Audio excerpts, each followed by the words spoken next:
बहुत बहुत धन्यवाद सभापति जी, आपने मुझे इस बिल पे बोलने का जो अवसर दिया। मैं माननीय प्रधानमंत्री नरेंद्र मोदी जी और माननीय शिक्षा मंत्री धर्मेंद्र प्रधान जी के द्वारा इस बिल को जो संसद में लाए, इसका स्वागत करने के लिए और इसको समर्थन करने के लिए खड़ा हूं। तेलंगाना में सेंट्रल ट्राइबल यूनिवर्सिटी, जो कि यूनिवर्सिटी एक्ट को अमेंड करके एस्टेब्लिश जो करने जा रहा है, जिसका नाम समाकर सराका सेंट्रल ट्राइबल यूनिवर्सिटी के नाम से रखा जाएंगे।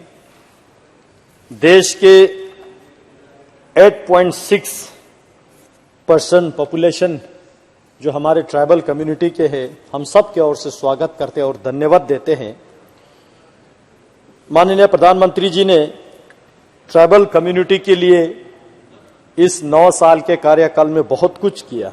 मैं एक एक को दोहरा के पूरा स्पीच लंबा नहीं करूंगा, लेकिन एक फोकस्ड यूनिवर्सिटी एस्टेब्लिश करके जनजाति समुदाय को हायर एजुकेशन और क्वालिटी एजुकेशन देने के साथ साथ मॉडर्न एजुकेशन, जिस तरह अभी मेरे से पहले तपीर गांव साहब बता रहे थे, हम सब यही चाहते हैं कि हायर एजुकेशन में इस सेंट्रल यूनिवर्सिटी में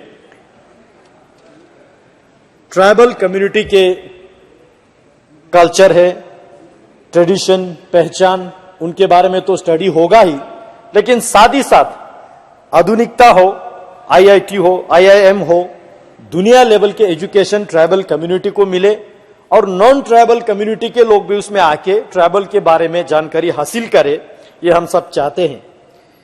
आज प्रधानमंत्री जी द्वारा इस ट्राइबल यूनिवर्सिटी के नाम मां समाकर सराका देवी जी के नाम से रखे हैं और हम सब इसका धन्यवाद देते हैं।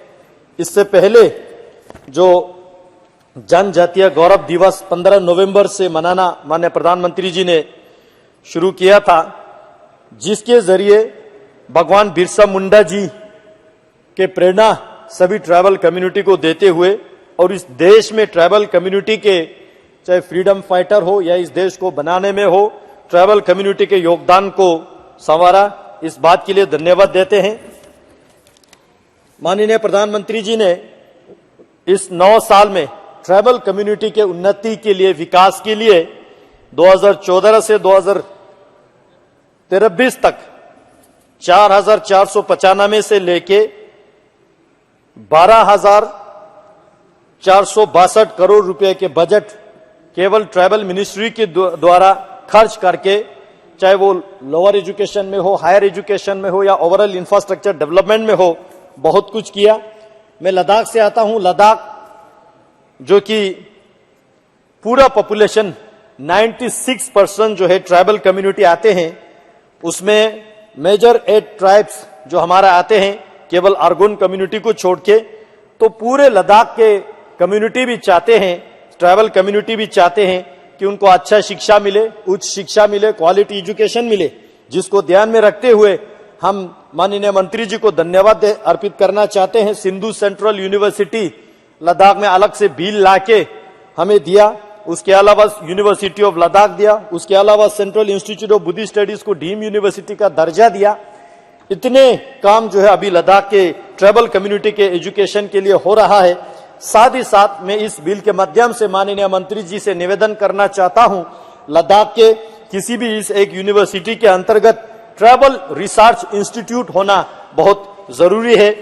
मैं ये आपके माध्यम से मांग करना चाहता हूं, जिसके माध्यम से पूरे देश भर में ट्राइबल कम्युनिटी के साथ साथ विशेष रूप से लद्दाख के अलग अलग ट्राइबल के बारे में जानकारी हासिल करे, रिसर्च करे, उस पे उनके उन्नति के लिए क्या करना चाहिए, जियो पॉलिटिकल स्ट्रेटेजी के चेंजेस में क्या होना चाहिए, उसमें ट्राइबल का क्या योगदान होना चाहिए, ये मैं आपके माध्यम से मांग करना चाहता हूं। मैं ये भी मांग करना चाहता हूं, लद्दाख में जिस तरह मैंने बताया कि ट्राइबल कम्युनिटीज काफी है, उसमें से कुछ कम्युनिटी बहुत कम पॉपुलेशन में है, जैसे कि हमारा आर्यन कम्युनिटी हो, शिन्ना कम्युनिटी हो या बल्ती कम्युनिटी हो, ये खत्म होने के तादाद पे है, पॉपुलेशन बहुत कम है। और आर्यन कम्युनिटी जो ट्राइबल कम्युनिटी है, आर्यन पूरे देश दुनिया से बहुत सारे टूरिस्ट उनको अलग से देखने के लिए आते हैं, क्योंकि कहते हैं वो अलेक्जेंडर का डिसेंडेंट है, उनका अलग अलग इतिहास है। और ये इसको बचाए रखने के लिए, उनके पॉपुलेशन को बचाए रखने के लिए, उनके भाषा को, उनके पहचान को, उनके संस्कृति को बचाए रखने के लिए ट्राइबल रिसर्च सेंटर लद्दाख में होना बहुत जरूरी है। साथ ही साथ मैं आपके माध्यम से माननीय मंत्री जी और माननीय सरकार से मांग करना चाहता हूं कि लद्दाख के इन ट्राइबल कम्युनिटीज को जो खत्म होने के तादाद पे है, जो वल्नरेबल है, इनको यूनेस्को में जो है इंटेंजिबल हेरिटेज के नाम से घोषित करें और मिनिस्ट्री ऑफ कल्चर हो, मिनिस्ट्री ऑफ ट्राइबल की ओर से स्पेशल फोकस देने की आवश्यकता है। और पूरे हिमालयन क्षेत्र में जितने भी ट्राइबल कम्युनिटी रहते हैं, ज्यादातर बोटी भाषा को बोलने वाले लोग हैं। मैं सरकार से मांग करना चाहूंगा बोटी भाषा को भारत के 8वीं अनुसूची में शामिल करने के साथ साथ जो स्पेसिफिक ट्राइबल कम्युनिटी के जो भाषा है, दादी आर्या हो, शिन्ना हो, बल्ती हो या पुरकी हो, ऐसे जबानों को भी प्रमोट करने की जरूरत है, प्रिजर्व करने की जरूरत है। मैं ये आपके माध्यम से मांग रखना चाहूंगा। शिक्षा के बात हो रहा है तो मैं बात जरूर जिक्र करना चाहूंगा। एकलव्य मॉडल रेजिडेंशियल स्कूल, हालांकि मिनिस्ट्री ऑफ ट्राइबल का विषय है, लेकिन एक बात मैं आपके माध्यम से मंत्रालय के संज्ञान में लाना चाहूंगा। एक तो मैं माननीय प्रधानमंत्री जी को बहुत बहुत आभार व्यक्त करना चाहूंगा, क्योंकि पहले इसका एकलव्य, मैं कंक्लूड कर रहा हूं sir, Eklavya model residential school देश में बहुत बड़ा के, उनमें स्कॉलरशिप, रेजिडेंशियल फैसिलिटीज बहुत कुछ दे रहा है। लेकिन नया एकलव्य मॉडल रेजिडेंशियल स्कूल खोलने में जो क्राइटेरिया रखा है, उसमें हिली एरियाज के लिए एक ब्लॉक में 20,000 पॉपुलेशन होना होगा। सर, ये हिली एरियाज में असंभव है। मैं आपके माध्यम से सरकार से विनती करना चाहता हूं। मैं मिसाल देना चाहूंगा, जैसे कि हमारे अरुणाचल प्रदेश में 26 मेजर ट्राइब है, उनके वहां एक डिस्ट्रिक्ट आता है जिसमें 5-6 हजार पूरे डिस्ट्रिक्ट का पॉपुलेशन है। अब एक ब्लॉक में 20,000 पॉपुलेशन हम कहां से लाएंगे? मेरे लद्दाख के जंस्कर क्षेत्र में 3 एडमिनिस्ट्रेटिव ब्लॉक है, टोटल पॉपुलेशन 13,000 है। मेरे नुब्रा में टोटल 13-14 हजार पॉपुलेशन है, वहां पे 3 ब्लॉक है। अब हम चाहते हैं उस एरिया में जहां ट्राइबल लोग रहते हैं, हमारे आर्यन वैली में, हमारे दरास में, यहाँ पे ये एकलव्य मॉडल रेजिडेंशियल स्कूल खोलने के लिए पॉपुलेशन का संख्या का जो योग्यता रखा है वो कभी फुलफिल नहीं होता है, जिसके कारण से हमारे ट्राइबल कम्युनिटी जो है इस एकलव्य मॉडल रेजिडेंशियल स्कूल से वंचित रहते हैं। मैं आपके माध्यम से सरकार से मांग करना चाहता हूं कि इसका क्राइटेरिया थोड़ा रिलैक्स करके पॉपुलेशन का संख्या कम करे। सर, लास्ट एक बहुत जरूरी पॉइंट है सर, एक मिनट लूंगा, ज्यादा नहीं लूंगा जल्दी। सर, ट्राइबल कम्युनिटी के जब हम बात करते हैं, लद्दाख में 3 वाइल्ड लाइफ सेंचुरीज आते हैं, चंगतांग, नुब्रा और काराकोरम, जिसमें अभी वो बनने के प्रोसीजर में है।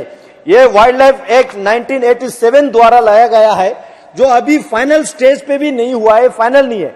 लेकिन एडमिनिस्ट्रेशन के, ये मुझे लगता है आईएफएस और आईएएस के ही झगड़ा है, जिससे वजह से हमारे लोग सफर कर रहा है। सर, मैं इसको क्लोज कर रहा हूं सर, बट डिमांड तो रखने दीजिए ना सर, इसका डिमांड रख लेता हूं। कोई पूरा बैकग्राउंड नहीं बताऊंगा, पूरा डिमांड रखूंगा।